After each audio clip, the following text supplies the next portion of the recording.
वास्तव न्यूज में स्वागत है आपका। मैं सरदार। विजयपुर शहर में आज एसएम गणियार ने एक पत्रिका उनके सामने एक संजो प्रेस मीट रखी गई। अब उस प्रेस मीट में बहुत सारे उन्होंने बीजेपी के विरोध उन्होंने इतने सारी बातें कही, मगर अब उनका यह कहना है ताकि इतने साल बीजेपी राजनीति में आ गई मगर क्या बदलाव हो गया। और कुछ दिनों के बाद कर्नाटक में कांग्रेस पक्ष सरकार बन गई तो बहुत सारे ऑफर दे दिए और बहुत सारे बातें जो भी किए आज उन्होंने वो निभाए, बड़ी गर्व से कहने लगे। अब तो इनको गणियार जी को तो यहाँ पर सिर्फ कांग्रेस पक्ष के लिए ही, सिर्फ प्रेस मीट के लिए ही रखा गया है, मगर बाकी के कुछ लोग इनके आसपास जो कंटिन्यू प्रेस मीट में आया करते थे, शायद हमारे वास्तव न्यूज में कहने के बाद शायद वो नहीं आए। अब एक नया चेहरा फिर से इनके पास बैठा हुआ है। अब यहाँ पर जात भेदभाव का तो अब तो सिलसिला पूरे भारत देश में ही चल रहा है, मगर अब जानवर पर भी ये कहा जा रहा है ताकि बकरा मुसलमान बन गया और गाय हिंदू बन गई। समझो, अब ऐसे सारे डायलॉग्स भी एक दूसरे को बोलने लगते हैं ताकि राजनीति के लोग अब कुछ बदलाव नहीं कर पा रहे। अब राजनीति इस तरह चलने लग गई। अब कुछ लोग कहते हैं मोदी है तो भारत में मुमकिन है, और कुछ लोग कहते हैं राहुल जी इस बार बहुत से बड़ी बहुमत से चुन के आएंगे। इन्होंने कहते हैं अपने अपने पक्ष वाले तो अपने अपने लोगों के लिए कहते तो है, मगर अब डर की एक खौफ की बात आज हम आपको बताएंगे ताकि अरुण केजरीवाल को जब अरेस्ट किया गया, आईटी रेड हो गई उन पर, सारे भारत देश में हलचल मच गई लीडरों को, ताकि बेल भी बच गया कि आईटी रेड होने वाली है। यही सपने में आने लगे, आईटी रेड का ही सपने होने लगे, ताकि बहुत सारे लोगों के जमीन खिसक गई पैर के नीचे से। मगर अब इतना डर खौफ होने लग गया है ताकि कब किस वक्त आईटी रेड होगी, अब कैसे कैसे लीडर झेल जाएंगे। अब तो लोग तो चाय पर इतना मजाक उड़ाकर हंसने लगते हैं ताकि इस पर एक अंदाजा लगाकर कहते हैं, ताकि अरुण केजरीवाल का नाम लेते हैं, बाकी के कांग्रेस वाले विरोध पक्ष बहुत सारे लोगों का नाम लेकर मजाक उड़ाकर होटलों में हंसते रहते हैं ताकि इनके घर पर कब रेड होगी, उनके घर पर कब रेड होगी। ये हमने चाय पर वहाँ पे सुना गया कुछ लोग बातें करते हुए। मगर अब खौफ तो इतना बढ़ गया है, डर इतना बन गया है लोगों को, लीडरों को, ताकि कब किस वक्त रेड हो जाएगी, किस वक्त झेल जाएंगे, ये आते दिनों में ही पता चलता है।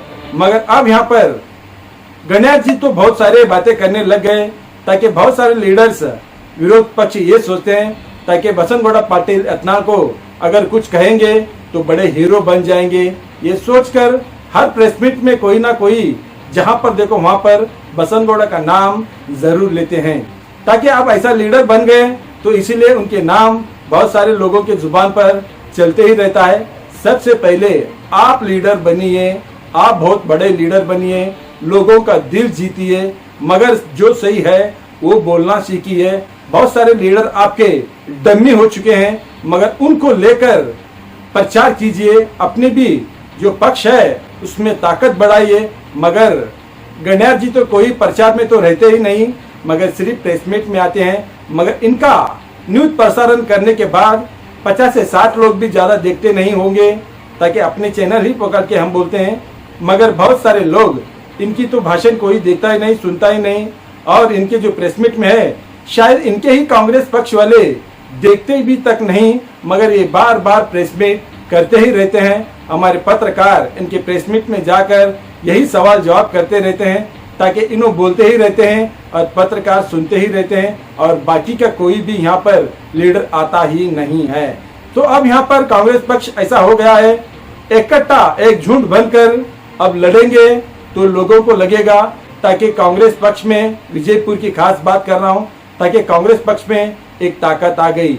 ना जाने कहाँ कहाँ पर चले जाते हैं लीडर, मगर एक झुंड नहीं बनते, मगर एक ही बात होती है, यहाँ पर एक प्रेस मीट करते हैं तो चले जाते हैं, और बाकी टाइम में, बाकी वक्त में कुछ लीडर दिखा ही नहीं देते। अब यहाँ पर बहुत सारे बातें करने लगे हैं, उन्हीं की जुबान से सुनाएंगे। मगर अरुण केजरीवाल के रेड होने पर बहुत सारे लीडरों के दिल में हलचल मच गई और डर भी, खौफ पैदा हो गया। देखेंगे एक रिपोर्ट में।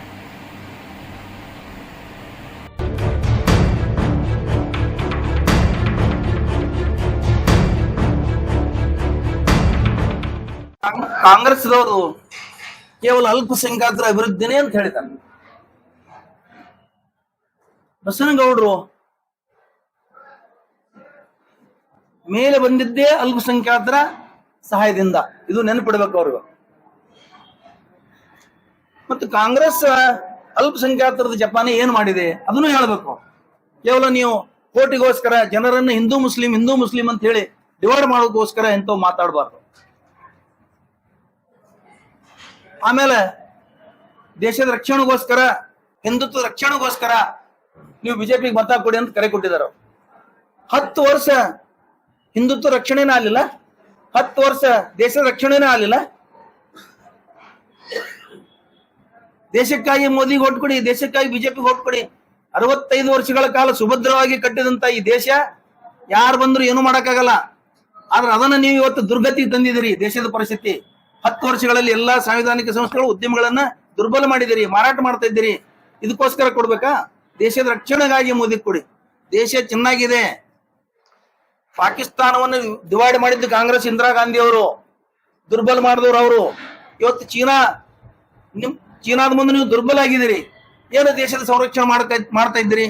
ಲಡಾಖದಲ್ಲಿ ಇವತ್ತು ಹರ್ತಾಳ್ ನಡೀತಾ ಇದೆ, ಸ್ಟ್ರೈಕ್ ನಡೀತಾ ಇದೆ. ಇವತ್ತು ಮಣಿಪುರದಲ್ಲಿ ಹೊತ್ತು ಉರಿತಾ ಇದೆ.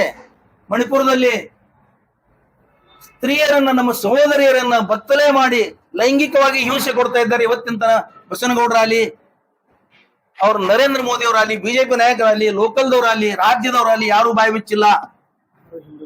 ಅಂತಾರಾಷ್ಟ್ರೀಯ ಮಟ್ಟದಲ್ಲಿ ನಾಚಿಕೆಗೇಡಿ, ನಮ್ಮ ದೇಶದ ನಾಚಿಕೆಗೇಡಿತನ ಅದು. ಕೇವಲ ಹಿಂದುತ್ವ, ಹಿಂದೂಗಳು, ಅವ್ರು ಹಿಂದೂಗಳಲ್ವಾ? ಮಣಿಪುರದ ನಮ್ಮ ಸಹೋದರಿಯರು ಬತ್ತಲೆ ಮೆರವಣಿಗೆ ಮಾಡಿಸಿದ್ರಲ್ಲ, ಅವ್ರು ಹಿಂದೂಗಳಲ್ವಾ? ಅವಾಗ ಹಿಂದುತ್ವ ಎಲ್ಲೋಯ್ತು ನಿಮ್ದು? ಮಾನ ಮರ್ಯಾದೆ ಬೇಡವಾ ಅದಕ್ಕೆ ಹೇಳಕ?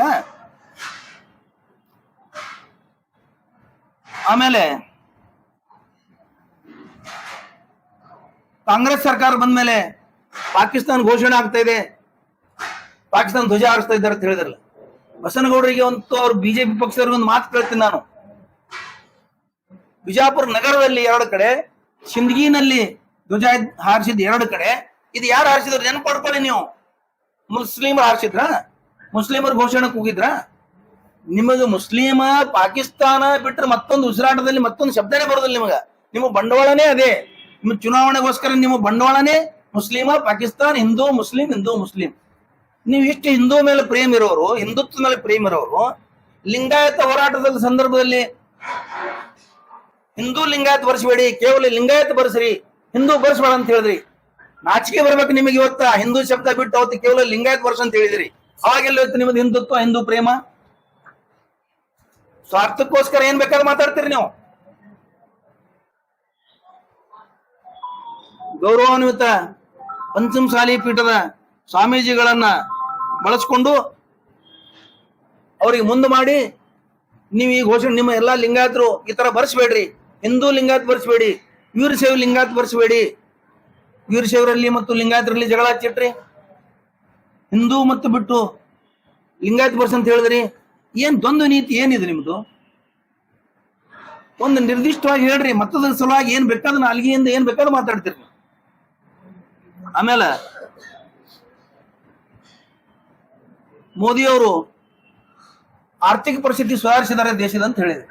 ಇವತ್ತೇ ಪತ್ರಿಕೆಗಳಲ್ಲಿ ಇವತ್ತು ಬೆಳಿಗ್ಗೆ ಬಂದಿದೆ, ಏಷ್ಯಾ ಖಂಡದಲ್ಲಿ ನಮ್ಮ GDP, ನಮ್ಮ ರೂಪಾಯಿ ಮೌಲ್ಯ ಇವತ್ತು ಔಟ್ ಮಾಡಿದ್ದಾರೆ. ನಮ್ಮ ದೇಶದ ರೂಪಾಯಿ ಚಲಾವಣೆಯಿಂದ ಔಟ್ ಮಾಡಿದ್ದಾರೆ ಏಷ್ಯಾ ಖಂಡದಲ್ಲಿ, ಏಷ್ಯಾದಲ್ಲಿ ಆರ್ಥಿಕ ಒಂದು ಸಂಸ್ಥೆಯಲ್ಲಿ. ನಮ್ಮ ಆರ್ಥಿಕ ಪರಿಸ್ಥಿತಿ ಎಲ್ಲಿಗೆ ಬಂದಿದೆ? ನೀವು ವಿಶ್ವಗುರು ಆಗಲಿಕ್ಕೆ ಹೊರಟಿದ್ದೀರಿ. ವಿಶ್ವಗುರು ಅಂತ ಹೇಳ್ತೀರಿ ಬಸನಗೌಡ್ರೆ. ವಿಶ್ವಗುರು ಅಂದ್ರೆ ಎದಕ್ಕಂತಾರೆ? ವಿಶ್ವಗುರು ಅಂದ್ರೆ ಏನಾದ್ರೂ ಕಲ್ಪನೆ ಇದೆಯಾ? ಅದ್ರ ಬಗ್ಗೆ ಏನಾದ್ರು ಗೊತ್ತಿದೆ? ಇತಿಹಾಸದ ಬಗ್ಗೆ ಮತ್ತು ಆರ್ಥಿಕತೆ ಬಗ್ಗೆ ಏನಾದ್ರು ಗೊತ್ತಿದೆ ನಿಮ್ಗೆ? ಇವತ್ತು ಚಾಲೆಂಜ್ ಮಾಡ್ತೀನಿ ಬಸನಗೌಡರಿಗೆ. ನಿಮ್ಗೆ ಏನಾದ್ರೂ ಧೈರ್ಯ ಇದ್ರೆ, ಇತಿಹಾಸ ತಿಳಿದಿದ್ರೆ ಬಹಿರಂಗ ವೇದಿಕೆ ಸಿದ್ಧ ಮಾಡಿ ಬಹಿರಂಗ ವೇದಿಕೆಯಲ್ಲಿ ಚರ್ಚೆಗೆ ಬನ್ನಿ ಎಲ್ಲಾ ವಿಷಯಗಳ ಬಗ್ಗೆ ಮಾತನಾಡ್ಲಿಕ್ಕೆ. 10 ವರ್ಷಗಳಲ್ಲಿ ಬಿಜೆಪಿ ಆಡಳಿತ ಏನೇನು ಮಾಡ್ತು? 10 ವರ್ಷಗಳಲ್ಲಿ ಏನೇನಾಗಿದೆ? ಕಾಂಗ್ರೆಸ್ ಸರ್ಕಾರ ಏನೇನ್ ಮಾಡಿದೆ ನಾವು ಎದುರಿಗಿಡ್ತೀವಿ. ನೀವು 10 ವರ್ಷಗಳಲ್ಲಿ ಬಿಜೆಪಿ ಸರ್ಕಾರದವ್ರು ಏನ್ ಮಾಡಿದ್ದಾರೆ, ರಾಜ್ಯದಲ್ಲಿ ಬಿಜೆಪಿ ಇದ್ದಾಗ ಏನ್ ಮಾಡಿದ್ರೆ ಅದನ್ನು ಚರ್ಚೆ ಮಾಡೋಣ. ನೀವು ವೇದಿಕೆಗೆ ಬಂದ್ಬಿಡಿ. ಇಲ್ಲ, ಅವ್ರು ವೇದಿಕೆ ಸಿದ್ಧ ಮಾಡಿದ್ರೆ ನಾವು ಬರ್ತೀವಿ. ಅಲ್ಲ ಅಲ್ಲ ಅಲ್ಲ ಬಹಿರಂಗ ಚರ್ಚೆ ನಾವು ಸಿದ್ಧ ಮಾಡ್ತೀವಿ. ಅವ್ರು ಬರ್ಲಿ, ಅವ್ರು ಸಿದ್ಧ ಮಾಡಿದ್ರೆ ನಾವು ಹೋಗ್ತೀವಿ. ಹಾ ನಾವು ಸಿದ್ಧ ಮಾಡ್ತೀವಿ. ನಿನ್ನಿನ ದಿವಸ ಬೆಂಗಳೂರಲ್ಲಿ ನಿರ್ಮಲಾ ಸೀತಾರಾಮ್ ಅವ್ರಿಗೆ ಒಂದು ಬಹಿರಂಗ ಚರ್ಚೆ ಸಿದ್ಧ ಮಾಡಿ ಬನ್ನಿ ಅಂತ ಹೇಳಿ ನಮ್ಮ ಸರ್ಕಾರದ ಸಚಿವರು ಕೃಷ್ಣ ಬೈರೇಗೌಡರು ಆಹ್ವಾನ ಮಾಡಿದ್ರು. ಬೆಂಗಳೂರಲ್ಲಿ ಇದ್ದು ಸಹಿತ ತಪ್ಪಿಸಿಕೊಂಡು ಓಡೋಗಿದ್ದಾರೆ ನಿರ್ಮಲಾ ಸೀತಾರಾಮ್ ಅವರು. ನಮ್ಮ ದೇಶದ ಆರ್ಥಿಕ ಪರಿಸ್ಥಿತಿ, ಆರ್ಥಿಕ ಮಂತ್ರಿಗಳು ನಮ್ಮ ರಾಜ್ಯಕ್ಕೆ ಅದೊಂದು ಹೇಳದ್ ಬಿಟ್ಟೆ ನಾನು. ನೀವು ಪ್ರಶ್ನೆ ಕೇಳಿದ್ ಒಳ್ಳೇದು ಮಾಡಿದ್ರಿ. ನಮ್ಮ ರಾಜ್ಯಕ್ಕೆ ಬರತಕ್ಕಂತ ಹಣಕಾಸಿನ ಭಾಗ ನಾನು ಇವತ್ತು ಸಹಾಯ ಅಂತ ಹೇಳೋದಿಲ್ಲ. ಕೇಂದ್ರ ಸರ್ಕಾರ ಸಹಾಯ ಮಾಡಕ್ ಸಾಧ್ಯ ಇಲ್ಲ. ನಮ್ಮ ದುಡ್ಡೇ ನಮ್ಮ ಪಾಲ ನಮಗ್ ಕೊಡಕ್ ಆಗಿಲ್ಲ. ಇವತ್ತು ಅವ್ರಿಗೆ ಮೋಸ ಮಾಡ್ತಿದ್ದಾರೆ. ನಿರ್ಮಲಾ ಸೀತಾರಾಮ್ ಅವ್ರು ಏನ್ ಹೇಳ್ತಾರೆ, ಎಲ್ಲಾ ಕೊಟ್ಟು ಬಿಟ್ಟಿದೀವಿ. ನಿನ್ನಿನ ದಿವಸ ಏನ್ ಹೇಳಿದ್ದಾರೆ, ಚುನಾವಣಾ ಆಯೋಗದ ಪರ್ಮಿಷನ್ ಬೇಕು, ಅದಕ್ಕೆ ಕೊಡ್ತಾ ಇಲ್ಲ. ನೀವು ಕೊಟ್ಟು ಬಿಟ್ಟಿದ್ದೇವೆ ಅಂತ ಹೇಳೋರು ಚುನಾವಣಾ ಆಯೋಗದ ಪರ್ಮಿಷನ್ ಆಗ್ಬೇಕು ನಿಮ್ಗೆ? ಹೇಳಿ.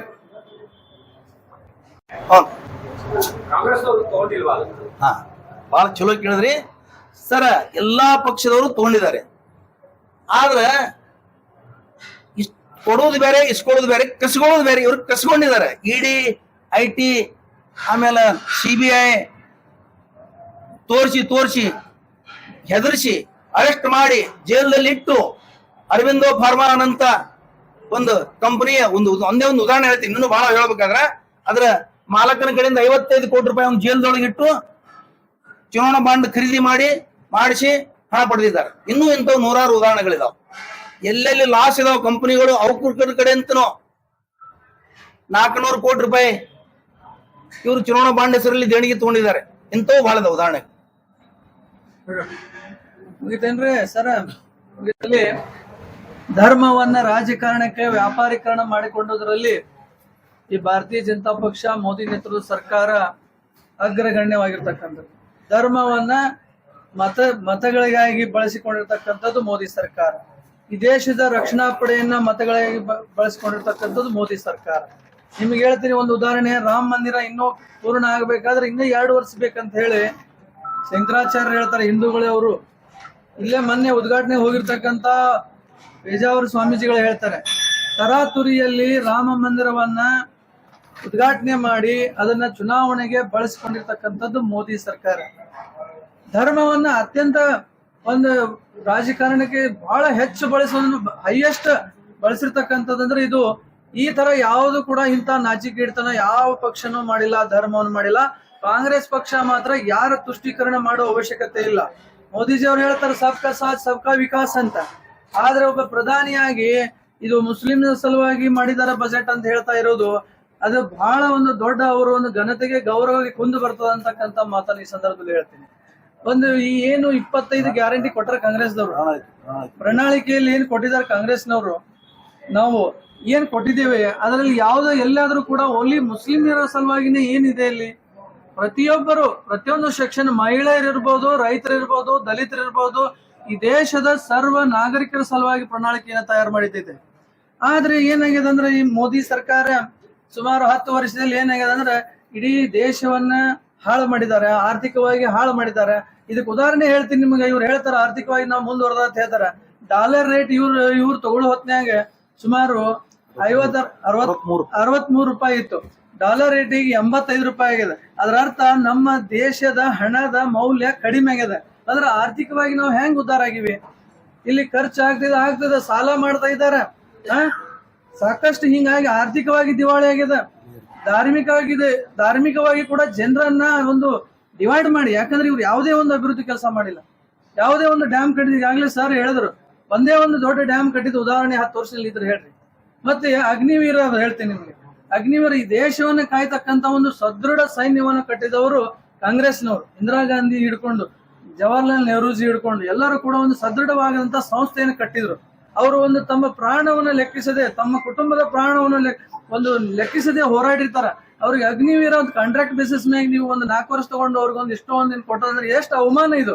ನಮ್ಮ ದೇಶಕ್ಕೆ ಅವಮಾನ, ನಮ್ಮ ಸೈನಿಕರಿಗೆ ಅವಮಾನ ಮಾಡಿರ್ತಕ್ಕಂಥ ಯಾರಂದ್ರೆ ಅವ್ರು ಮೋದಿ ಅವರು. ಅದರ ಜೊತೆಗೆ ಹೇಳ್ತಾರೆ ಇವರು ಈಗ ಭ್ರಷ್ಟಾಚಾರ ಆಗಿಲ್ಲ ಅದು ಇದು ಹೇಳ್ತಾರೆ ಇವರು ಈಗಾಗಲೇ 2 ಹಗರಣ, ರಫೇಲ್ ಇರ್ಬೋದು, ಈ PM ಕೇರ್ ಫಂಡ್ಸ್ ಇರ್ಬೋದು, ಈ ಚುನಾವಣೆ ಬಾಂಡ್ ಇರ್ಬೋದು, ಯಾವ್ದು ಕೂಡ ಒಂದ್ರ ಬಗ್ಗೆನೂ ಕೂಡ ಮಾತಾಡ್ಲಿಲ್ಲ ಇವರು, ಯಾವ್ದು ಕೂಡ ಮಾತಾಡ್ಲಿಲ್ಲ. ಈ IT EDಗಳನ್ನೆಲ್ಲ ಯಾರ ಮೇಲೆ ಅಂದ್ರೆ ಓನ್ಲಿ ವಿರೋಧ ಪಕ್ಷದ ಮೇಲೆ ಹಾಕಿ ಬಿಡೋದು. ಈಗ ಚುನಾವಣೆ ಸಂದರ್ಭದಲ್ಲಿ ವಿರೋಧ ಪಕ್ಷದ ಅಕೌಂಟ್ ಸೀಸ್ ಮಾಡಿದ್ದಾರೆ ಎಲ್ಲ, ಅವ್ರ ಮ್ಯಾಗ IT ED ರೇಸ್ ಮಾಡ್ತಾರೆ. ಇವತ್ತು ಯತ್ನಾಳ್ ಅವ್ರು ಹೇಳಿದ್ರು ಯಡಿಯೂರಪ್ಪನ ಮನೆಯಲ್ಲಿ ಆ ವಿಜಯೇಂದ್ರನೇ ಕರಪ್ಷನ್ ಮಾಡಿದಾನ, ಅಷ್ಟು ಮಾಡ್ಯಾನ ಇಷ್ಟು ಮಾಡ್ಯಾನ ಅಂತ. ಇನ್ನೂವರೆಗೆ ಯಾವ್ದಾದ್ರು IT ED ಅವರು ಅವ್ರ ಮನೆಯ ಮೇಲೆ ರೇಡ್ ಮಾಡಿದಾರ? ಯಾವುದೇ ಬಿಜೆಪಿ ಪಕ್ಷ ಅಥವಾ ಬಿಜೆಪಿ ಮಿತ್ರ ಪಕ್ಷದ ಮನೆಯ ಮೇಲೆ ಯಾರಾದ್ರೂ ಇವ್ರು ರೇಡ್ ಮಾಡಿದಾರ? ವಾಷಿಂಗ್ ಪೌಡರ್ ಮೋದಿನಾ ಇವರು? ಈಗ ನೋಡಿ ಅಶೋಕ್ ಚವಾಣ್ ಅಂತ ಹೇಳಿ ಮಹಾರಾಷ್ಟ್ರದಾಗ ಎಷ್ಟೋ ಸಾವಿರ ಕೋಟಿ ಹಗರಣ ಮಾಡಿದ್ರ ಅಂತ ಹೇಳಿದ್ರು. ಇನ್ನೊಬ್ರು ಅವರು ಅಜಿತ್ ಪವಾರ್ ಅಂತ ಅವರೇ ಮಾಡಿದ್ರು. ಅಜಿತ್ ಪವಾರ್ ಅಂತ ಹೇಳಿ 70,000 ಕೋಟಿ ರೂಪಾಯಿ ಮಾಡಿದ್ರು, ಇವರೇ ಬಿಜೆಪಿ ಅವ್ರು ಮಾಡಿದ್ರು. ಆಮೇಲೆ ಅವ್ರನ್ನ ಬಿಜೆಪಿ ತಗೊಂಡ್ರೆ ಒಂದೇ ದಿನ washing powder Modi, washing powder Nirma advertise ಕೇಳಿದ್ರಿ, ಸಾಫ್ ಆಗಿಬಿಡ್ತಾರ. ರಾತ್ರಿ ಹೊತ್ತೊಂಟ್ರಿಗೇನೆ ಸಾಫ್ ಆಗಿಬಿಡ್ತಾರ. ಇವ್ರು ಬಂಡವಾಳ ಏನು ಇಲ್ಲ. ಇವ್ರು ಬಂಡವಾಳ ನಾನು ಹೇಳ್ತೀನಿ, ಒಂದು ಚುನಾವಣೆ ಮುಗಿತಾನ ಇವ್ರಿಗೆ ಮುಸ್ಲಿಂ ಪಾಕಿಸ್ತಾನ ಈ ಶಬ್ದಗಳನ್ನ ನೀವು ಮಾತಾಡಬಾರ್ದು ಅಂತ ಹೇಳಿದ್ರೆ ಇವರು ಏನೂ ನಡೆದೇ ಇಲ್ಲ. ಇವ್ರು ಏನು ಚುನಾವಣೆಗೆ ನಡೆದಿಲ್ಲ. ಅವ್ರದೇ ಒಬ್ಬ ಬಿಜೆಪಿ ಸಂಸದ ಹೇಳಿದ್ದಾರೆ, ನ್ಯಾಯಯುತವಾಗಿ ದೇಶದಲ್ಲಿ ಚುನಾವಣೆ ನಡೆದ್ರೆ ಬಿಜೆಪಿ ಗೆಲ್ಲೋದಿಲ್ಲ, ಬಿಜೆಪಿ ಒಂದು 50 ಸೀಟು ಕ್ರಾಸ್ ಆಗೋದಿಲ್ಲ ಅಂತಕ್ಕಂಥ ಮಾತು ಹೇಳಿದ್ದಾರೆ. ಪಾಕಿಸ್ತಾನದ ಪ್ರೇಮ ಇರೋದು ಇವ್ರಿಗೆ, ಬಿಜೆಪಿ ಅವ್ರಿಗೆ. ನಮ್ಮ ಕಾಂಗ್ರೆಸ್ನವ್ರಿಗೆ ಯಾವತ್ತೂ ಪಾಕಿಸ್ತಾನ ಪ್ರೇಮ ಇಲ್ಲ. ಎರಡು ತುಂಡು ಮಾಡಿದಲ್ಲ ಇಂದಿರಾ ಗಾಂಧಿ, ದುರ್ಗೆ ಅಂತ ಹೇಳಿ ನಮ್ಮ ಅಪೋಸಿಷನ್ ಪಾರ್ಟಿ ಮನುಷ್ಯನ ಅಟಲ್ ಬಿಹಾರಿ ವಾಜಪೇಯಿ ಅವ್ರು ಹೇಳ್ತಾರೆ, ಅವಳು ದುರ್ಗೆ ಅಂತ ಹೇಳ್ತಾರ, ಎಲ್ಲಿ ಸಂಸತ್ನಲ್ಲಿ ಹೇಳ್ತಾಳೆ. ನಾವು ಯಾವತ್ತೂ ಕೂಡ ಒಬ್ಬನೇ ಒಬ್ಬ ಪ್ರಧಾನಮಂತ್ರಿ ಪಾಕಿಸ್ತಾನಿಗೆ ಇನ್ನೂವರೆಗೆ ವಿಸಿಟ್ ಮಾಡಿಲ್ಲ. ಇವರು ಬಿನ್ ಬುಲಾಯೆ ಅಂತ ಹೇಳಿ ಕರೀಲಾರೇನೆ ಅಲ್ಲಿ ಹೋಗಿ ಬಿರಿಯಾನಿ ತಿಂದು ಬಂದಿರೋದೆಲ್ಲ ನೋಡಿದಿರಿ. ಬಹಳ ಹೇಳೋದು ಬೇಡ, ಯಾಕಂದ್ರೆ ಇವರಿಗೆ ಪಾಕಿಸ್ತಾನ ಪ್ರೇಮ ಇರೋದೇ ಇವ್ರ ಕಡೆನೆ. ಹಂಗಾಗಿ ನಮ್ಮ ಸಾಫ್ಟ್ ಕಾರ್ನರ್ ಅಂತಕ್ಕಂಥದ್ದು ನಮ್ಮ ಒಂದು ಕಾಂಗ್ರೆಸ್ ಪಕ್ಷಕ್ಕೆ ಯಾವುದೂ ಇಲ್ಲ. ಆ ಕಾಂಗ್ರೆಸ್ ಪಕ್ಷ ಯೋಜನೆಗಳನ್ನು ರೂಪಿಸ್ತದೆ, ಎಲ್ಲರ ಪರವಾಗಿ ರೂಪಿಸ್ತದೆ. ಮುಸ್ಲಿಮರು ಅವರು ಕೂಡ ನಮ್ಮ ದೇಶದ ಪ್ರಜೆಗಳು, ದಲಿತರು ನಮ್ಮ ದೇಶದ ಪ್ರಜೆಗಳು, ರೈತರು ನಮ್ಮ ದೇಶದ ಪ್ರಜೆಗಳು, ಸರ್ವರಿಗೆ ನ್ಯಾಯ ಸಿಗ್ಬೇಕಂತ ಹೇಳಿ ಪ್ರಣಾಳಿಕೆಯನ್ನ ರೂಪಿಸಿದ ಹೊರತಾಗಿ ಇವರ ಪ್ರಕಾರ ಇವತ್ತು ಓನ್ಲಿ ಹಿಂದೂಗಳ ಪರವಾಗಿನೇ ಇವ್ರು ಮಾಡತಕ್ಕಂಥದ್ದು ಅದನ್ನು ಕೂಡ ಸಂವಿಧಾನ ಪ್ರಕಾರ ತಪ್ಪದು. ಸಂವಿಧಾನದ ವಿರೋಧಿಗಳು ಇವರು. ಇವತ್ತು ಹಿಂದೂ ರಾಷ್ಟ್ರ ಮಾಡ್ತೀನಿ ಅಂದ್ರೆ ಅದು ಸಂವಿಧಾನ ವಿರೋಧಿ ಹೇಳಿಕೆ. ಎಷ್ಟೊಂದು ಇವರು ನಾಯಕರು ಹೇಳಿದ್ದಾರೆ, ಬಿಜೆಪಿ ನಾಯಕರು ಮತ್ತೆ ಸಚಿವರು ಹೇಳ್ತಾರೆ ಹಿಂದೂ ರಾಷ್ಟ್ರ ಮಾಡ್ತೀನಿ ಅಂತ. ನಮ್ಮ ಸಂವಿಧಾನದ ಪ್ರಕಾರ ಅಂಬೇಡ್ಕರ್ ಜಿ ಅವರು ಬರೆದಿರತಕ್ಕಂಥ ಸಂವಿಧಾನ ಪ್ರಕಾರ ಇದೊಂದು ಜಾತ್ಯತೀತ ರಾಷ್ಟ್ರ. ಇದನ್ನ ಬಿಟ್ಟು ಯಾರೇ ನಾ ಹಿಂದೂ ರಾಷ್ಟ್ರ ಮಾಡ್ತೀನಿ, ಯಾರೇ ಒಬ್ಬ ಲಿಂಗಾಯತ ರಾಷ್ಟ್ರ ಮಾಡ್ತೀನಿ, ಯಾರೇ ಮುಸ್ಲಿಂ ರಾಷ್ಟ್ರ ಮಾಡ್ತೀನಿ ಅಂದ್ರೆ ಅದು ದೇಶ ವಿರೋಧಿ ಹೇಳಿಕೆ. ಅಂತ ದೇಶ ವಿರೋಧಿ ಹೇಳಿಕೆ ಕೊಟ್ಟಿರ್ತಕ್ಕಂಥ ಈ ಬಿಜೆಪಿ ಅವ್ರ ಮೇಲೆ ಎಷ್ಟು ಮಂದಿ ಮೇಲೆ ಕ್ರಮ ತೆಗೆದುಕೊಂಡಿದ್ದಾರೆ ಇವರು. ಹಿಂಗಾಗಿ ಮುಂದಿನ ಈ ಒಂದು ಹಿಂದೂ ಮುಸ್ಲಿಂ ಡಿವೈಡ್ ಮಾಡ್ತಕ್ಕಂಥ ಒಂದು ವಿಚಾರವನ್ನ ಯಾರು ಜನರು ನಂಬದೇ ಇವರಿಗೆ ತಕ್ಕ ಪಾಠವನ್ನ ಕಲಿಸಬೇಕು ಅಂತಕ್ಕಂಥ ಮಾತನ್ನ ಈ ಸಂದರ್ಭದಲ್ಲಿ ಹೇಳ್ತೀನಿ. ಅಕಸ್ಮಾತ್ ನಾನು ಹೇಳ್ತೀನಿ, ನಿಮಗೂ ಈಗ ಒಂದು ಸ್ವಲ್ಪ ಸ್ವಾತಂತ್ರ್ಯ ಐತಿ, ನೀವು ಪತ್ರಿಕಾಗಳನ್ನು ಹೇಳ್ತೀನಿ ನಾನು, ನಿಮ್ಮ ಒಂದು ಮನೇನು ಹೇಳಿದ್ದೀನಿ ನಾನು, ನಿಮ್ಮ ರೋಲ್ ಬಹಳ ಅದ. ಏನಾದ್ರೂ ಸಹಿತ ಸ್ವಲ್ಪ ಏನೋ ಉಸಿರಾಡಕತ್ತದಂದ್ರೆ ನಿಮ್ಮಿಂದ ಉಸಿರಾಡಕತ್ತದ, ಮತ್ತೆ ಸುಪ್ರೀಂ ಕೋರ್ಟ್ ಜಡ್ಜ್ ಇಂದ ಉಸಿರಾಡಕತ್ತದೆ. ನೀವು ಒಂದ್ ವೇಳೆ ಮತ್ತೊಂದ್ ಸಲ ಮೋದಿಜಿ ಅವ್ರಿಗೆ ಏನೋ ಬೇರೆ ಏನೋ ಒಂದು ರೀತಿ ಮಾಡಿ ಅವ್ರು ಬಂದ್ರಂದ್ರ ಈ ಸ್ವಾತಂತ್ರ್ಯ, ನಿಮ್ಮ ಸ್ವಾತಂತ್ರ್ಯನೂ ಕೂಡ ಹೋಗ್ತದೆ. ನೀವು ಅವ್ರ ಪರವಾಗಿ ಬರೆದವ್ರು ಮಾತ್ರ ಇಲ್ಲಿ ಉಳಿತಾರೆ. ಅವಾಗ ನಾನು ಹೇಳ್ತಾ ಇದ್ದೀನಿ, ಇದು 100% ಯಾವುದೇ ಒಂದು ಡಿಕ್ಟೇಟರ್ಶಿಪ್ ಬೆಳಿತಂದ್ರೆ ದೇಶದ 16 ಪತ್ರಕರ್ತರು ಜೈಲ್ನಾಗ, ಇತ್ತೀಚೆಗೆ ಒಂದು 16 ಜನ ಪತ್ರಕರ್ತರು ಕೂಡ ಜೈಲ್ನಾಗ ಇಟ್ಟಾರೆ. ಅವರು ಯಾರು ಅವ್ರು ವಿರುದ್ಧ ಮಾಡ್ತಾರೋ ಅವರು ಜೈಲ್ನಾಗ ಇರ್ಬೇಕು ಒಂದು ಇಲ್ಲ, ಅವ್ರ ಮೇಲೆ IT ED ಒಂದು ಮಾಡತಕ್ಕಂಥದ್ದು ಇವ್ರದ್ದು ಐತೆ. ಈಗಾಗಲೇ 2 ಮುಖ್ಯಮಂತ್ರಿಗಳನ್ನ ಒಳಗೆ ಹಾಕಿದ್ದಾರೆ. ತಾವು ನೋಡಿದಿರಿ, ಒಬ್ಬ ಕೇಜ್ರಿವಾಲ್ ಅವ್ರನ್ನ ಮತ್ತೆ ಹೇಮಂತ್ ಸೊರೇನ್ ಅವ್ರನ್ನ. ಈಗ ಯಾರ ಅವ್ರ ಬಗ್ಗೆ ವಿರೋಧ ಮಾಡಿದ್ರಲ್ಲೋ ಮರುದಿನ ಅವ್ರ ಮನೆಗೆ IT ED ಹೋಗ್ತಾರೆ. ತಾವು ಸಾಮಾಜಿಕ ಮಾಧ್ಯಮದಲ್ಲಿ ಕೂಡ ತಾವು ನೋಡಿರಬಹುದು, ಜಾಲತಾಣದಲ್ಲಿ ಎಷ್ಟು ಯಾವ ರೀತಿಯಾಗಿ ಇವರನ್ನ IT ED ಎಷ್ಟು ಕೆಟ್ಟದಾಗಿ ಬಿಂಬಿಸ್ತಾ ಇದ್ದಾರೆ ತಾವು ನೋಡಿದ್ರಿ. ಅವು ಸ್ವತಂತ್ರ ಸಂಸ್ಥೆಗಳು, ತಮಗೇನು ಹೆಚ್ಚಿಗೆ ಹೇಳೋ ಅವಶ್ಯಕತೆ ಇಲ್ಲ ಅಂತ ನಾ ಅನ್ಕೊಂಡಿನಿ. ಹಾಗಾಗಿ ಈ ಒಂದು ಏನಾದ್ರೂ ಇವರು ಮೋದಿ ಸರ್ಕಾರ ಮತ್ತೊಂದ್ಸಲ ಏನಾದ್ರು ಬೈ ಮಿಸ್ಟೇಕ್ ಬರೋದಿಲ್ಲ. ಜನರು ತೀರ್ಮಾನ ಮಾಡಿದ್ದಾರೆ. ಕಾಂಗ್ರೆಸ್ ಗ್ಯಾರಂಟಿ ಮೇಲೆ ಎಲ್ಲರಿಗೂ ವಿಶ್ವಾಸ ಐತಿ. ಒಂದ್ ವೇಳೆ ಬೇರೆ ಏನಾದ್ರು ಅವರು ಮಾರ್ಗ ಅನುಸರಿಸಿ ಬಂದಿದ್ದಾದ್ರೆ ನಿಮ್ಮ ಎಲ್ಲರ ಒಂದು ಈಗಾಗಲೇ ಚುನಾವಣೆ ಆಯೋಗದ ನೋಡಿದ್ರಿ ನೀವು, ಚುನಾವಣೆ ಇನ್ನೊಂದು ವಾರ ಘೋಷಣೆ ಮಾಡೋದಾದ 2 ಆಯುಕ್ತರು ಬಿಡ್ತಾರಂದ್ರೆ ಏನಾಗಿರ್ಬೋದು, ಯಾಕಾಗಿರ್ಬೋದು, ಅದ್ರದ್ದು ಏನಾದ್ರು ಬಹಿರಂಗ ಪಡಿಸಿದ್ರ? ಯಾಕೆ ಬಿಟ್ರು ಅವರು ಮೋದಿಜಿ ಅವ್ರ ಮಾತು ಕೇಳಂಗಿಲ್ಲ ಅಂದಿರಬಹುದು. ಅದಕ್ಕೆ ಅವ್ರು ನೀವು ಬಿಡಪ್ಪ ಹೋಗಂದಾರ ಮತ್ತೆ ಬೇರೆದವ್ರನ್ನ.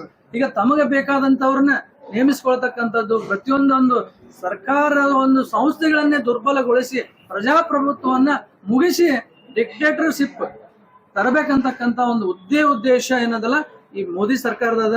ಅದಕ್ಕಾಗಿ ಜನರಲ್ಲಿ ಕೂಡ ನಾವು ವಿನಂತಿ ಮಾಡ್ತೇವೆ, ಇದ್ರ ಬಗ್ಗೆ ತಾವೆಲ್ಲ ಅರಿತುಕೊಂಡು ಈ ಒಂದು ಸರ್ಕಾರ ಮೋದಿ ಅವರನ್ನ ಕೆಳಗಿಳಿಸ್ಬೇಕಂತಕ್ಕಂಥ ಮಾತನ್ನ ಈ ಸಂದರ್ಭದಲ್ಲಿ. ಒಂದ್ ವಿಷಯ ಇಂಪಾರ್ಟೆಂಟ್ ಉಳಿದವನ್ನ ದೇವಸ್ಥಾನ ಹಣವನ್ನ ಮುಸ್ಲಿಂ ಅಭಿವೃದ್ಧಿಗೆ ವಿನಿಯೋಗ ಮಾಡ್ತಾ ಇದ್ದಾರೆ ಕಾಂಗ್ರೆಸ್ ಅವರು ಹೇಳಿದ್ದಾರೆ. ಕಾನೂನಿನಲ್ಲಿ ಎಲ್ಲಿಯೂ ಈ ತರ ಮಾಡಕ್ ಅವಕಾಶ ಇಲ್ಲ. ಶಾಸಕರಾದವರು, ಒಬ್ಬ ಕೇಂದ್ರ ಮಂತ್ರಿ ಆದವರು, ಸಂಸದ ಆದವರಿಗೆ ಏನಾದ್ರೂ ಅದ್ರ ಬಗ್ಗೆ ತಿಳುವಳಿಕೆ ಇದ್ರೆ ಇವತ್ತು ದಾಖಲೆಗಳನ್ನು ತಂದು ಬಿಡುಗಡೆ ಮಾಡ್ಬೇಕು. ಅವರು ಇಂಥ ಗುಡಿಗಳ ಹಣವನ್ನ, ಮುಜರಾಯಿ ಇಲಾಖೆ ಹಣವನ್ನ ವಕಫ್ ಇಲಾಖೆಗೆ ಅಥವಾ ಇನ್ನೊಂದು ಮುಸ್ಲಿಂ ಇಲಾಖೆಗೆ ವರ್ಗಾವಣೆ ಮಾಡಿ ಖರ್ಚು ಮಾಡ್ತಾ ಇದ್ದಾರೆ ಅಂತ ಕೇಳೋದು. ಸುಳ್ಳು ಹೇಳಿ ಜನರ ಭಾವನೆಗಳನ್ನ ಕೆರಳಿಸಬಾರ್ದು, ಸುಳ್ಳು ಹೇಳಿ ಮತಗಳನ್ನು ಪಡಿ ಒನ್ನಾರು ಮಾಡಬಾರ್ದು. ಇದನ್ನ ನಾನು ಖಂಡಿಸ್ತೀನಿ. ಇವತ್ತಿನ ತನ ಕರ್ನಾಟಕ ಸರ್ಕಾರ ಅಲ್ಲಿ ಯಾವುದೇ ಸರ್ಕಾರ ಆ ತರ ಮಾಡಕ್ ಸಾಧ್ಯನೇ ಇಲ್ಲ, ಮಾಡುವುದಿಲ್ಲ, ಮಾಡಕ್ ಬರುವುದಿಲ್ಲ. ಇದು ಜನ ನಂಬಬಾರದು ಅಂತೇಳಿ ನನ್ನ ಉದ್ದೇಶ. ಯತ್ನಾಳ್ ಅವ್ರ ಬಗ್ಗೆ ಇನ್ನೊಂದು ಮಾತು ಹೇಳ್ತೀನಿ. ಅವರು ತಮ್ಮ ಜಾತಿಯನ್ನ ಏನ್ ಮಾಡಿದ್ರು, ರಾಜಕೀಯವಾಗಿ ಬಳಸ್ಕೊಂಡ್ರು. ದೊಡ್ಡ ಜಾತಿ ಐತಿ ನಮ್ದು ಅಂತ ಹೇಳಿ, ನಮ್ದು ದೊಡ್ಡ ಜಾತಿ ಅಂತ ಹೇಳಿ ಬಿಜೆಪಿ ತೋರಿಸಿ ಅವ್ರು ಏನೇ ಮಾತಾಡಿದ್ರು, ಬಿಜೆಪಿ ವಿರುದ್ಧ ಮಾತಾಡಿದ್ರು ಸಹಿತ ಅವ್ರಿಗೆ ಏನೋ ಆಕ್ಷನ್ ತಗೊಳ್ಳಾರಂಗ್ ನಮ್ ದೊಡ್ಡ ಜಾತಿ ಅಂತ ಬಳಸ್ಕೊಂಡ್ರು. ಆಮೇಲೆ ಒಂದ್ ಕಡೆ ಹಿಂದೂ ಅಂತ ಹೇಳ್ತಾರ, ಒಂದ್ ಕಡೆ ಲಿಂಗಾಯತ ಅಂತ ಹೇಳ್ತಾರ, ಒಂದ್ ಕಡೆ ಬೇರೆ ಇನ್ನೊಂದು ಹೇಳ್ತಾರೆ. ಹಾಗಾಗಿ ಆ ಜಾತಿಯನ್ನ ದುರುಪಯೋಗ ಮಾಡಿಕೊಂಡು ಆ ಇಡೀ ಸಮಾಜವನ್ನ, ಪಂಚಮಸಾಲಿ ಸಮಾಜವನ್ನ ನಡನೀರಲ್ಲಿ ಕೈ ಬಿಟ್ಟಾರೆ. ಯಾವ್ದು ಆ ಕಡೆ ಇಲ್ಲ ಈ ಕಡೆ ಇಲ್ಲ, ಯಾವುದೇ ಮೀಸಲಾತಿ ಸಿಗ್ಲಾರಕ್ಕೆ ಈ ಒಂದು ಯಾವುದೇ ಒಂದು ಮೀಸಲಾತಿ ಸಿಗ್ಲಾರಕ್ಕೆ ಕಾರಣನೇ ಇಂಥವೆಲ್ಲ ಯತ್ನಾಳ್ ಅಂತ ಒಬ್ಬ ರಾಜಕಾರಣಿಗಳು ಅದರಲ್ಲಿ ಸೇರ್ಕೊಂಡಿರೋದ್ರಿಂದ ಇವತ್ತು ಸ್ವಾಮೀಜಿಗಳು ಒಬ್ಬರೇ ಇದನ್ನು ಹೋರಾಟ ಮಾಡಿ ರಾಜಕಾರಣಿ ಇಂತ ಏನಂತಾರೆ ನೀವು ಅವಕಾಶವಾದಿ ರಾಜಕಾರಣಿಗಳ ಹೋರಾಟದಿಂದ ದೂರ ಇಟ್ಟಿದ್ರಂದ್ರೆ ಇವತ್ತು ಪಂಚಮಸಾಲಿ ಸಮಾಜಕ್ಕೆ ನ್ಯಾಯ ಸಿಗ್ತಿತ್ತು. ಆದ್ರೆ ಇವರು ಚುನಾವಣೆ ಬಂದಾಗ ಇವರು ಏನೇನೋ ಒಂದು ತಪ್ಪು ನಿರ್ಧಾರಗಳನ್ನ ಮಾಡಿ ಕೇವಲ ತಮ್ಮ ರಾಜಕೀಯ ಅಸ್ತಿತ್ವವನ್ನು ಉಳಿಸಿಕೊಳ್ಳಲಿಕ್ಕೆ